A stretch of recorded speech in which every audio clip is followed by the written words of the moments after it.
আসসালামু আলাইকুম ওয়া রাহমাতুল্লাহি ওয়া বারাকাতুহু।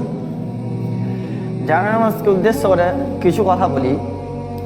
যিনারা এই জানুয়ারি মাসে ডিজে বাজে গান বাজনা বাজিয়ে পিকনিক করার উদ্দেশ্যে আছেন এবং এই নিয়ে আনন্দ ফুর্তি করার উদ্দেশ্যে আছেন, তাদেরকে বলি আল্লাহ সুবহানাহু ওয়া তাআলা কোরআন মাজিদের মধ্যে বলেন, ومن الناس من يشتري لهو الحديث ليضل عن سبيل الله بغير علم ويتخذها هزوا أولئك لهم عذاب مهين।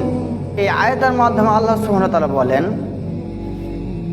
যে এক শ্রেণীর মানুষ আছে যারা মানুষকে আল্লাহর পথ থেকে বিভ্রান্ত করার উদ্দেশ্যে অন্ধভাবে তারা গান বাজনা ও বাদ্যযন্ত্র সংগ্রহ করে এবং তা নিয়ে তারা ঠাট্টা বিদ্রুপ করে।